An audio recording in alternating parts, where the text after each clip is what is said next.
What's up, family? Welcome to the Gamer Dad channel. Thank you very much for tuning in. You guys are quite cool and amazing. Some of you have still been hanging with the Gamer Dad channel. Thank you very much. I've been all over the place with all kinds of hiatuses. Looking forward to the incursion content and also just taking care of life, family, and all of the other stuff. You guys know the drill. Many of you are, in that lifeboat. Some of you are even past that lifeboat.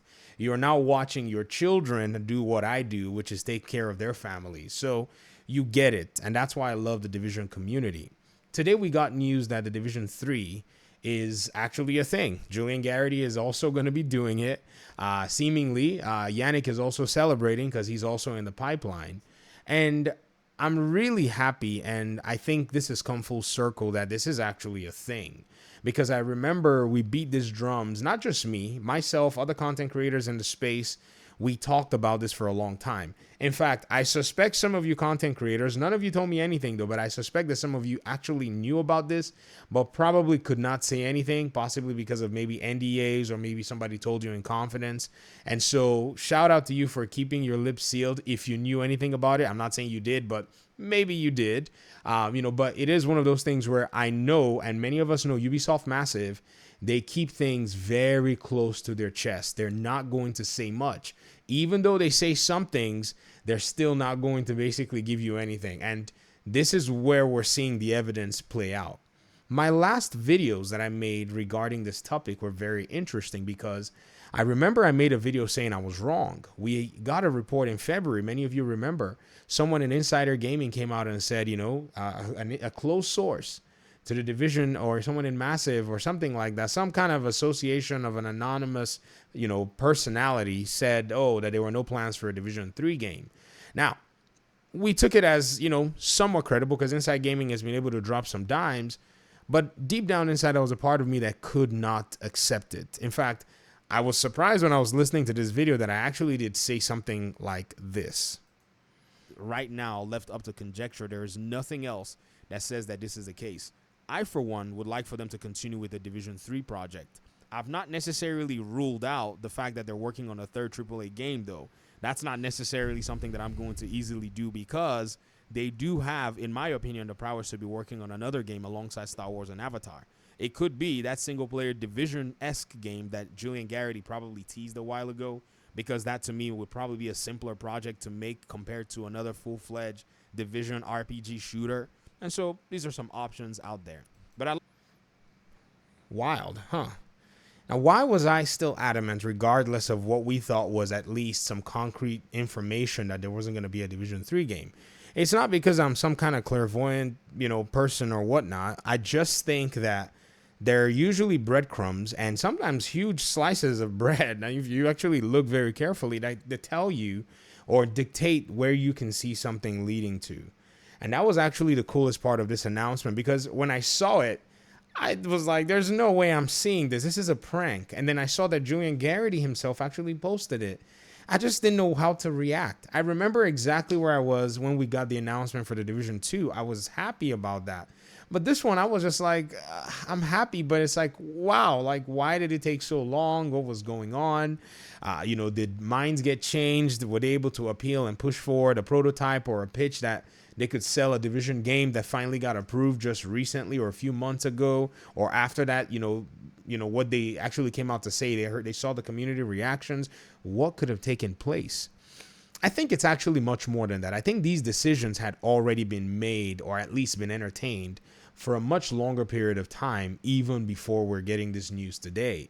So welcome to the Gamer Dad channel, where we tear down all this stuff and dive deep. The smokes and the screens that Ubisoft Massive actually puts up, I don't think I buy much of that anymore. I have, many of us have years where we've actually worked hand in hand with this studio's progress and how they've released games. So at this point, I think we're going to get to a point where we're just all going to have to start sitting down at some state of the game, and everybody just cracks open a can of your favorite Topo Chico beer, whatever, and you can just start laughing at the way all this has played out pretty soon. It's really fun because, the community is really cool. Previously to that video, I made another video where I talked about a few things. One of them was about Ubisoft's big brands, mega brands. Now you're seeing The Division as a game because So Ubisoft Bespoke Post, they values. just sent. Whoops, shut up, Bespoke Post. They're not sponsoring this video, by the way. Ubisoft values its big brand prowess. I once saw one of the Ubisoft's, its annual shareholder presentation that they put up in the public because, it's publicly traded and all that. And they mentioned something on these charts that they put up. They said at Ubisoft that they took pride in their own personal IPs, the IPs that they, pretty much own compared to their competitors. And this was very interesting because as many people have beat on Ubisoft over the years, not many have seen how many of these individual, actually big enough IPs they own. And yes, you may not be a big fan of one, but these IPs continue to resonate with gamers all over the place. One of them is Assassin's Creed. And in this video, I said they're big brands. And, as much as you may know one big brand, even though Ubisoft may have big brands and are not so well, not as big, they're well known. If you know GTA, you probably know Assassin's Creed. There's a huge, overlap in terms of your knowledge of the brand. I'm not saying that Assassin's Creed is as big as GTA. I'm just saying that in terms of brand recognition and brand name, Assassin's Creed will catch your attention as much as in terms of, oh, you know it. All right, let me give you an example. I know you're probably going crazy like, oh, because I remember getting a comment here in this video and somebody said, man, that comparison with GTA was wild. That's not what I meant. If you're sitting on a chair, who wants to be a millionaire? They ask you, for $1 million, which of these games is produced by Rockstar Games, right?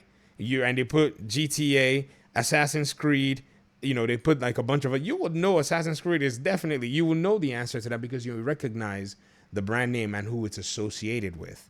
And that's what Ubisoft has. So when we think about that, we look at Far Cry, we look at Assassin's Creed, we look at Tom Clancy's franchise overall, and we look at their other IPs that are, kind of in a sense associated with this. I think they had, like I said, about 5. So in the Tom Clancy name, you can look at The Division, you can look at the Rainbow Six, and then anything else you want to add there, it could be Ghost Recon, it could be whatnot.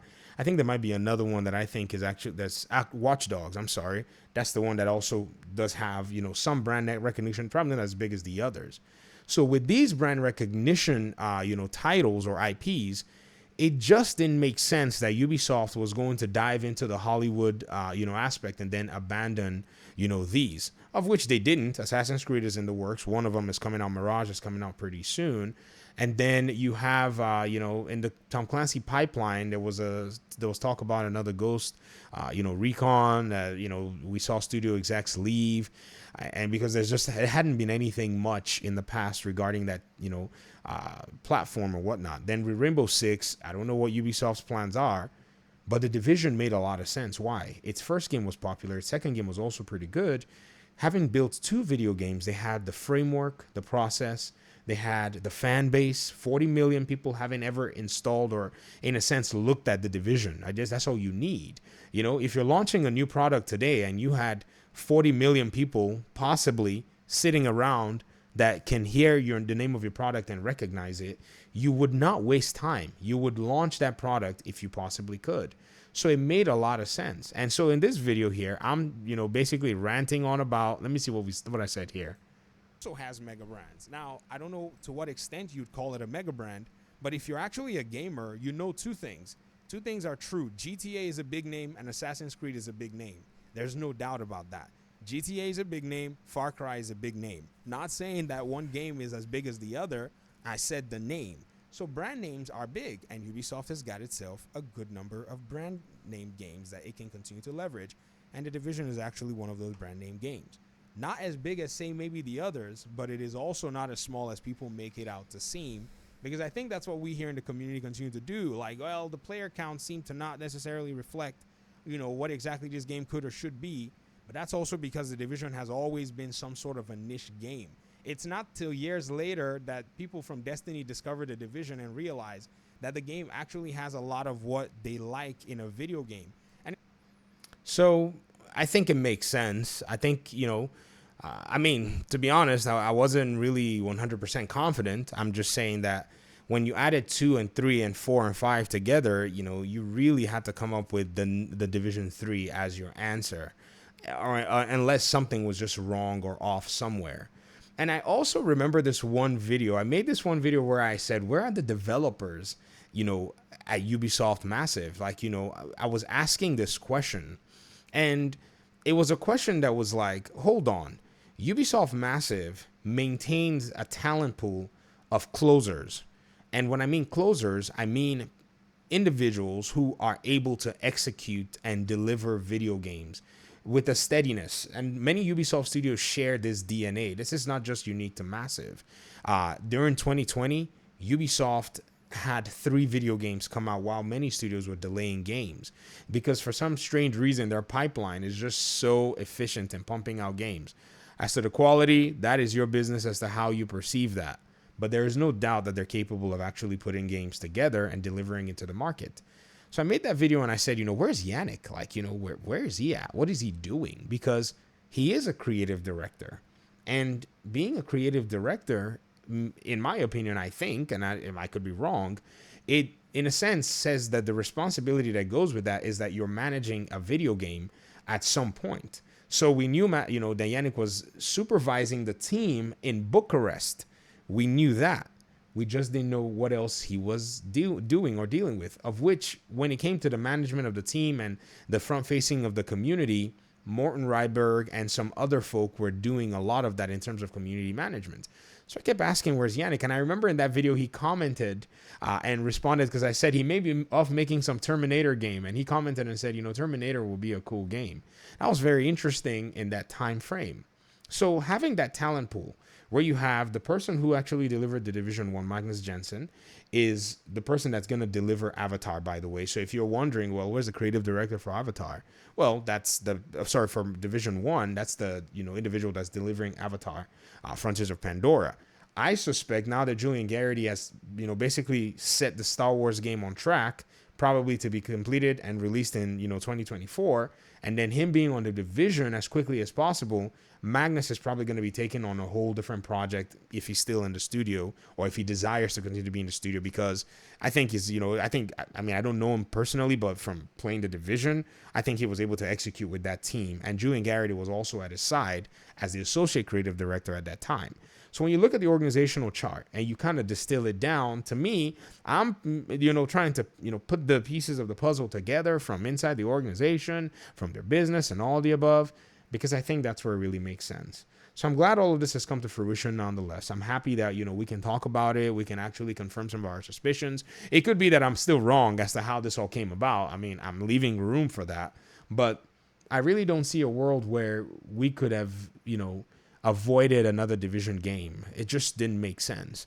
I can understand that Ubisoft, Massive wanted to go with the IPs for, the big names, but it's not the first time Ubisoft has actually done something like this. There's been an Avatar game developed by Ubisoft in the past, so this is not like a new thing. Plus, when the Avatar game was announced, it was 2017. So they had probably just gotten the green light for it. They were probably excited, but 2017 to 2023, with brands like Avatar and, a lot of the big movie brands were perceived differently than they are today. So what you're seeing, you might just need to channel your mind back to 2015 and say, okay, this is as a result of 2015 with sprinkles and influences of the 2020s, 2017, with influences of the 2020s and all what we've seen so far.